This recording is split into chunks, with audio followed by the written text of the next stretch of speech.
తిరుమల పవిత్రత గత ప్రభుత్వం ఏ విధంగా అపచారం చేసిందో అందరికీ తెలుసు. ఈ లడ్డు కూడా అనేక అన్నప్రసాదాలను కూడా ఏదైతే జంతు మాంసాలతో నెయ్యి తయారు చేశారని చెప్పి ప్రపంచవ్యాప్తంగా అందరికి తెలిసిపోయిందో, ఇప్పుడు ప్రాయశ్చిత్తమో లేకపోతే పశ్చాత్తాపమో లేకపోతే చేసుకున్న తప్పును సరిదిద్దుకోవడానికో పులివెందల ఎమ్మెల్యే మాజీ ముఖ్యమంత్రి జగన్మోహన్ రెడ్డి తిరుమలకు వస్తా అని చెప్పి కొత్త డ్రామా తెరలేపారు.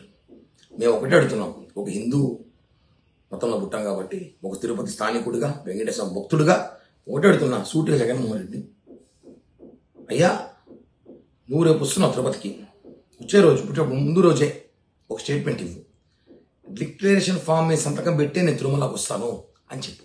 ఎందుకు చెప్తున్నా అంటే, మీరు ఎప్పుడు ఇన్ని సంవత్సరాలు ఎప్పుడు తిరుమలకు వచ్చినా ఫ్యామిలీతో రారు, భార్య బిడ్డలతో రారు, ఒక్కడే వస్తారు. ఏ రోజు కూడా డిక్లరేషన్ ఫామ్ సంతకం పెట్టలా. ఎన్నిసార్లు అడిగినా కూడా మీరు పట్టించుకున్న పాపానికి పోలేదు. ఏ అధికారులు మిమ్మల్ని అడగరు. గత ప్రభుత్వం, ఇప్పుడు కూటమి ప్రభుత్వం తిరుమల పవిత్రత కాపాడాల్సిన బాధ్యత మా మీద ఉంది. కాబట్టి మీరు వచ్చేటప్పుడు డిక్లరేషన్ ఫామ్లో సంతకం పెడతానా లేదా చెప్పి రావాలి. మీరు డిక్లరేషన్ ఫామ్ సంతకం పెట్టకుండా కానీ తిరుపతిలోకి వస్తాను, ఏమైనా కానీ చూద్దాము, లా అండ్ ఆర్డర్ ప్రాబ్లం తీసుకొద్దాము, కూటమి ప్రభుత్వంపై చెడ్డ పేరు తీసుకురావాలని ప్రయత్నిస్తే మాత్రం ఊరుకునే ప్రసక్తే లేదు. ఒకటే చెప్తాను, తిరుపతి స్థానికుడు వెంకటేశ్వర భక్తులుగా డిక్లరేషన్ ఫామ్ సంతకం పెడతానంటేనే మీరు తిరుపతికి రావాలి. లేని పక్షాన మీరు చెప్పకుండా మీరు తిరుమలకు వచ్చి వెళ్ళిపోతానంటే మాత్రం ఊరుకోము. హిందూ మతాలు కానీ, సాధువులు కానీ, అనేక రాజకీయ పార్టీలు కానీ, తిరుపతి స్థానికులు ఎవ్వరు కూడా మిమ్మల్ని తిరుమలకు పంపిరు.